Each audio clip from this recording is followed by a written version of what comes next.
on out here.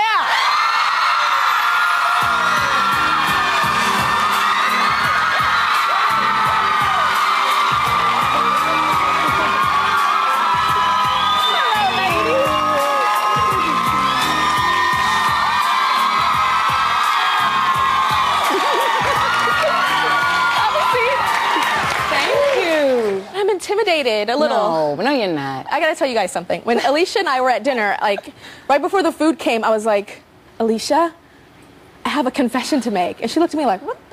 And I was like, I'm intimidated by you. And I am because I'm like, oh, hi, I like pink and I like to go to Disneyland. And Alicia is like, yes, you know, my sister, the deepness of the valleys of the earth and the jungle of you are a simple woman with an S on your chest. And I was like, ooh. You're crazy. I thought that was so cute, by the way. It was so, she really said that. I really am intimidated. No, but I think we're over that now. Baby steps. Baby steps? Baby One step steps. at a time. I know we're going to talk about Keep a Child Alive, which is Alicia's foundation, but we're going to get to that in a bit. We're going to talk about other stuff first. Okay. I went to your concert in Miami, and I know how amazing of a performer you are, but this took it to the next level to me. Do you go into like a different headspace when you were like performing? Especially that one thing you did, you were lying on the piano. You guys, she was lying on the piano like backwards, and she was like playing the piano like wait, watch the hair. She was playing like doing, and I was like, where is her head and how can she do that? Where do you go? That was fun. So when I'm performing, I just really like to try to reach new levels and do new things. That performing is fun because you get a chance to really take the music and make people feel it in a brand new way. So this time, what you saw in Miami was definitely a brand new thing for me, and we just really went all out to explore the endless possibilities. It was crazy. Yeah. Miami was like sick. It was crazy, and you were like whipping your head around, and like she was like rolling it down here and stuff. I was like, Alicia, better work. Do you ever forget your lyrics? Oh, rarely, but there's times when I do. And what do you do? The trick is just say the same verse again. Oh, just say it again. Yeah, no one knows. Some people will be like, that was the first verse again. But mostly, nobody knows. Nobody knows. Do you have an inner diva that comes out? Because to me, you're so sweet, but then I see you on the stage. I think I have like an inner animal. An animal. That comes out. An inner animal. Like a panther or a jaguar. Like a panther. You know, like a strong, large. Feline. There we go, feline. When is the last time somebody really upset you and pissed you off? Very recently, really? Actually. What happened? You know, I will just say that I find it to be very disappointing when you give your heart and you put it out there and you do everything in your power to possibly be the best person that you can for whatever it is that you're doing, and people just, I guess, let other things come in the way, or they don't appreciate it, or they blow up about it and let their emotions kind of come in between something that... Like taking your kindness for weakness? I would say that. I would say kindness for weakness. Yeah. I would say kindness for weakness. And was it a romantic person? No. Was it a friend? No, it was a friend that was taking you? Yeah. When you confront somebody and when you're upset, do you yell? Do you curse them out? I definitely am one that likes to try to address the issue. You know, I find that, trying to hold it in and keep it back or just stay mad doesn't really work. I like to address the issue, but when it's been done in a way to you that it's been a bit like unthoughtful, you know, it feels, you do have to pause on it for a minute, like, whew, I felt that hurt me. You pause, and then what do? Do you curse them out? Do you sing it? Do you like... Yeah, I could sing it. I could sing it. I'm so pissed off at you.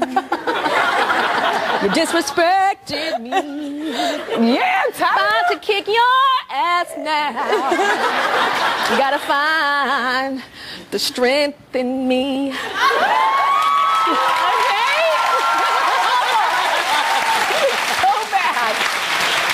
Basically it. So bad. That's pretty much it. Sing cuss them out. I think that's the way. I'll model cuss them out. I like that. I'm like, you said, what? Oh, no, you didn't. You are crazy. I know, I'm dumb. I love it. On a more serious note, I heard a rumor. I heard that you're singing at the inaugural ball, Barack Obama's inauguration. Well, you know what? I'm very excited about that. That's very, very exciting. It's like such a historic moment. I'm very excited.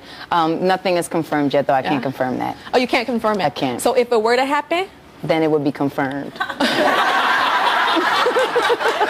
What song would you sing if it were to happen? What song would I sing? Oh, man. I would have to really, I would have to put together something special. I think you should put together, like, change Superwoman to Superman and sing it to Barack Obama. You think so? Like he is Superman? Ah, a Superman.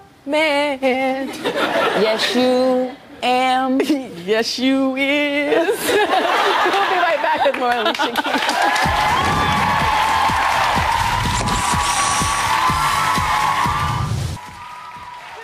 Alicia Keys is talking about something very close to her heart, her charity, Keep a Child Alive, which helps over 50,000 children with AIDS in Africa. Now, Alicia, something that really touched me at the Black Ball, you know, because you guys show these films at the Black Ball of things that the organizations that Keep a Child Alive helps. Correct. And one thing that was very touching, the whole room was just buzzing about it after, was the Bobby Bear Foundation. Is that what it's called? Tell us about that, because it's intense. It is intense. The best thing about that, one of the greatest things about Keep a Child Alive is, like I said, they really fund non-governmental organizations. So these are people that are on the ground, really working with people every single day, and we're able to help them continue their great, great work. So it's not going to, you know, God knows where, and you'll never see it, and you won't see the result of it. You know, it's really, really touching and getting to the people. In this particular case, Bobby Bear is a foundation started by this woman named Jackie, who really deals with very young children who, in many cases, have been raped and now have AIDS. Maybe they're 2, maybe they're 4. Yeah. I mean, at the Black Ball, there was a baby. He couldn't have been more than 2. They're babies. I don't know if he was walking yet, actually. And she was saying how many times he had been continually raped. 2-year-old little boy, and has AIDS now. And it's awful. But this woman, she works with them and she loves them. And through using bears, because obviously children, you know, relate to animals and stuffed animals, using bears, she helps them kind of express their hurt or their pain or where they've been touched or what hurts on them. Yeah, she actually takes the bear and she gives them a marker, and they mark all over the bear where they've been touched. You know, the private area of the bear, sometimes the mouth of the bear. You know, there's all these different ways they've been violated or hurt, and they use that bear. And I was at the Black Ball, and we were, you know, I was touched by this one little boy from Africa who was honored. I want you guys to check this out. One of the most moving stories we heard at the Black Ball was Noah's. Noah is 15 years old and lives in Rwanda. And he's infected with HIV. He lives in poverty with limited access to many things that we take for granted. Thanks to the medicine provided by Keep a Child Alive, Noah is currently healthy and strong enough to pursue his dream of becoming a rapper.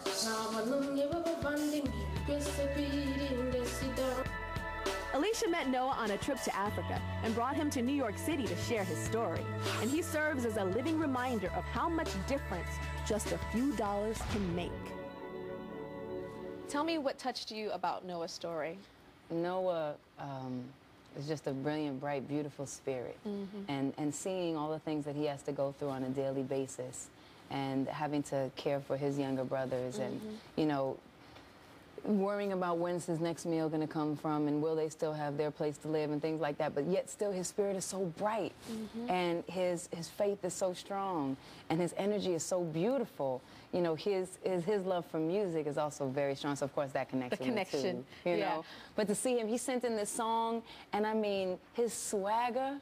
And he has a swagger, too. He has his own style. He is off the chain. So, it just made me feel...